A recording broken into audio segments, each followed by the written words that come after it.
साल था 1999। भारत में मोबाइल फोन धीरे धीरे आम लोगों तक पहुंचने लगे थे। उसी समय एक नई कंपनी ने टेलीकॉम की दुनिया में कदम रखा। नाम था एयरसेल। तमिलनाडु से शुरू हुई इस कंपनी ने कम समय में ही करोड़ों ग्राहकों का दिल जीत लिया। लेकिन सफलता की यह उड़ान ज्यादा लंबी नहीं चली।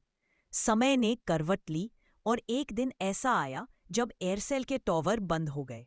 कॉल ड्रॉप से लोग परेशान हो गए और कंपनी का नाम इतिहास बन गया। ये कहानी है एक कंपनी के उत्थान और पतन की। एक ऐसा सफर जो शुरू तो हुआ उम्मीदों से, लेकिन खत्म हुआ निराशा में। साल 1999 में एक विजनरी बिजनेसमैन सी शिवशंकरी ने दक्षिण भारत के तमिलनाडु में एयरसेल की नींव रखी। शुरुआती दौर में कंपनी का ध्यान सिर्फ स्थानीय क्षेत्रों पर था, लेकिन एयरसेल की रणनीति बहुत स्पष्ट थी। ग्राहकों को सस्ते और भरोसेमंद नेटवर्क की सुविधा देना।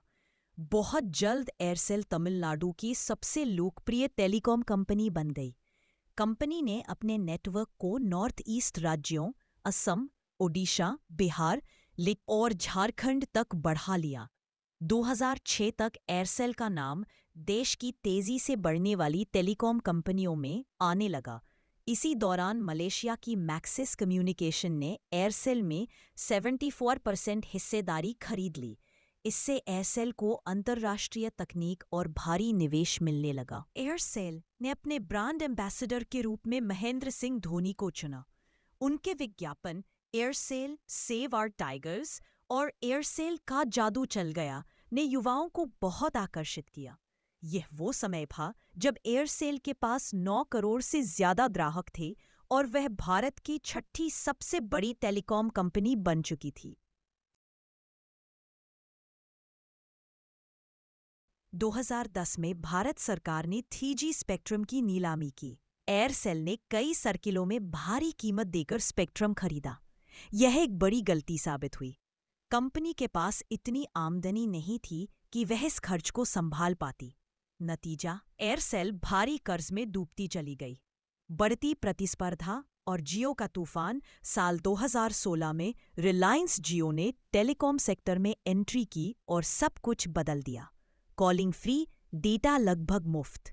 एयरसेल जैसे पुराने खिलाड़ियों के लिए यह एक झटका था। एयरसेल न तो इतने सस्ते प्लान दे सकता था और न ही अपना नेटवर्क उतना मजबूत बना पाया।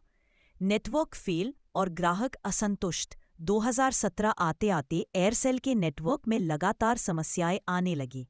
कॉल ड्रॉप, स्लो इंटरनेट, खराब कस्टमर केयर। ग्राहक दूसरी कंपनियों में पोर्ट करने लगे।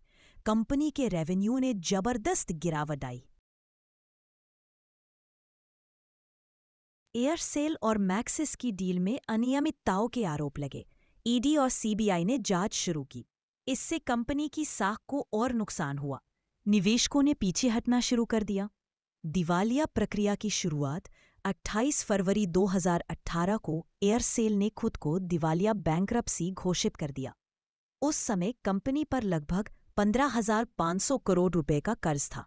धीरे धीरे एयरसेल के टॉवर बंद होने लगे, सिग्नल गायब होने लगा और ग्राहक अपने नंबर दूसरी कंपनियों में पोर्ट करने लगे। 2018 के अंत तक एयरसेल भारत के टेलीकॉम मानचित्र से पूरी तरह से मिट चुकी थी। जिसने कभी टेलीकॉम क्षेत्र में धूम मचाई थी, वह आज एक मुकम्मल उदाहरण बन गई है कि कैसे गलत फैसले और बदलते बाजार को न समझना किसी कंपनी को डुबा सकता है।